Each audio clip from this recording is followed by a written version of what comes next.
رامز جلال أصيب بالوسواس القهري، يصلي بدون وضوء، لا يخرج من المنزل، انفصل عن حبيبته بسبب الفيسبوك. ما لا تعرفه عن رامز جلال في قصص 911. جايبة لكم ملف رامز جلال. يا الملف. قبل ما أبدأ، انتشرت إشاعة كبيرة جدا جدا عن رامز جلال تقول مقتل الفنان رامز جلال بطلقات نارية قبل قليل في منزل زوج الفنانة ياسمين صبري. الموقع هذا اسمه الخليج 365.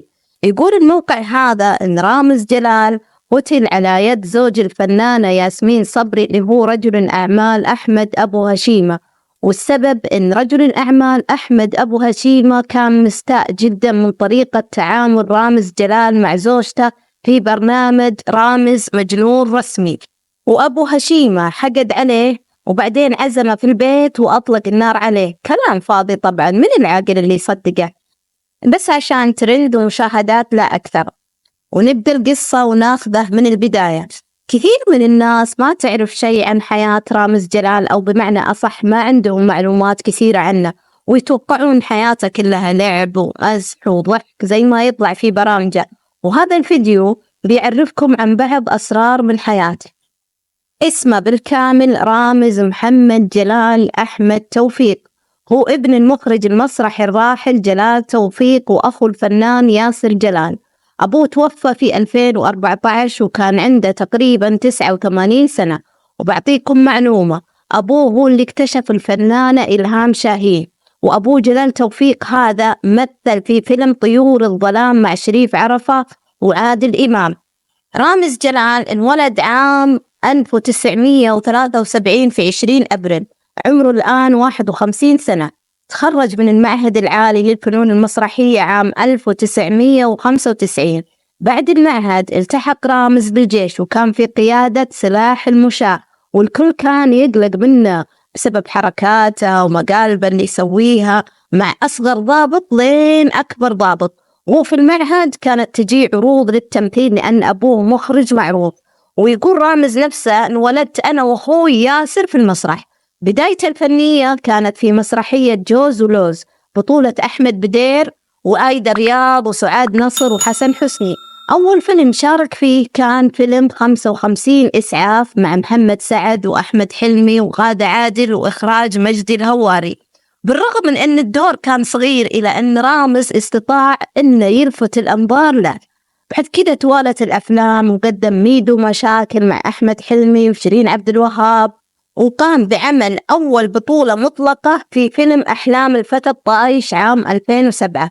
أنتج بعدها العديد من برامج المقالب اللي بدت عام 2011 ببرنامج رامز قلب الأسد، وانطلقت بعدها العديد من البرامج اللي تحمل اسمه، اللي هي رامز ثعلب الصحراء، رامز توت عنخ آمون، رامز قرش البحر، رامز واكل الجو، رامز تحت الصفر، رامز مجنون رسمي، رامز عقله طار، رامز نيفر اند. وهذه كلها تعتبر برامج مقالب ترفيهية ما تعكس الواقع الحقيقي، يتم تنفيذها في بيئة مراقبة ومحكمة الأمان. آخر أفلامه الحالية اسمه أحمد نوتردام، ينعرض هو حاليا. هو ترى ممثل ذكي، وذكي جدا جدا جدا. ليش؟ بقول لكم ذكي لأنه يسوي شيء ما حد ينتبه له، وفي ناس كثير ما تنتبه له وركزوا فيها.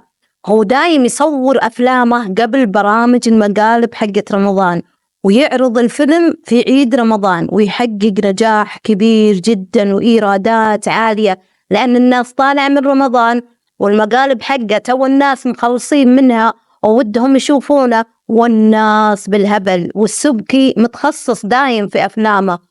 ويقال الآن، والكلام هذا مو مؤكد، هو خلص الآن 15 حلقة من برنامجه حق رمضان. ويقال إن ضحايا المقالب من لاعبين الكورة، لاعبين نادي الزمالك والأهلي، وجايب اللاعب طارق حامد وفرجاني ساسي.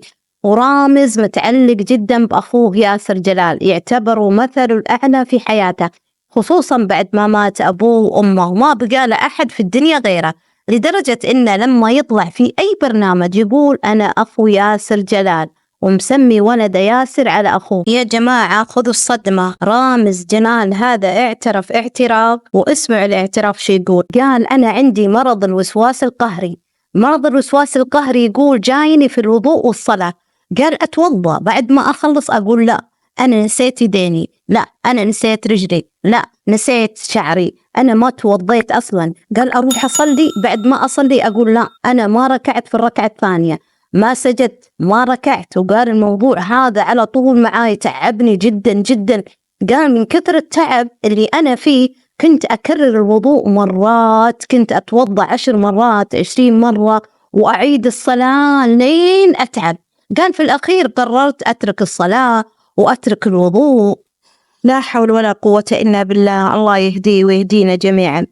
أخوه ياسر جلال أكبر منه ب4 سنوات، من مواليد 16 أبريل 1969، عمره 55 سنة، متزوج إنسانة محترمة مهذبة محجبة اسمها هبة عبد المنعم. كان لرامز جلال زواج قبل كذا بس هو أنكره من الفنانة نيكول سابا، قال لا هذا مو زواج، هذه خطوبة، ومرة قال لقطات من فيلم. بس الزواج الأولى له كان من المذيعة سهير شلبي، تزوجها وقعد معها فترة طويلة، بس هو أنكر الشيء هذا وهي أنكرت الشيء هذا كذلك، لكن الفنانين كلهم أجمعوا إنه تزوجها فعلا. كانت تنتج لأفلامه وتقدمه للمخرجين لأنها كانت ماسكة رئيسة التلفزيون المصري، بس بعد كذا حصلت بينهم مشاكل وتطلقوا.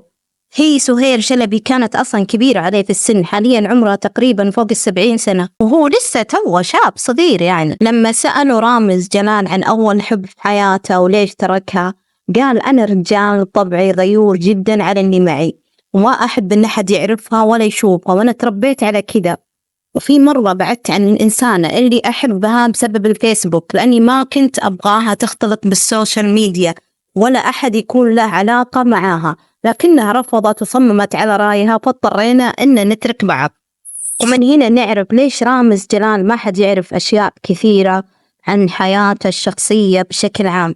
رامز جلال الآن متزوج من بنت مصرية ما لها علاقة بالسوشيال ميديا، وعنده منها ولد اسمه ياسر على أخوه ياسر جلال. إذا كنت وصلت اللحظة هذه لا تنسى تدعمني باللايك والاشتراك ونشر الفيديو.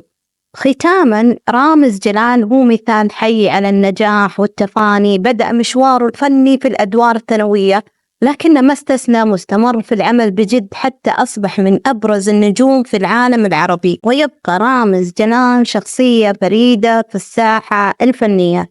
هنا وصلنا لنهاية الفيديو. سبحانك اللهم وبحمدك، أشهد أن لا إله إلا أنت، أستغفرك وأتوب إليك.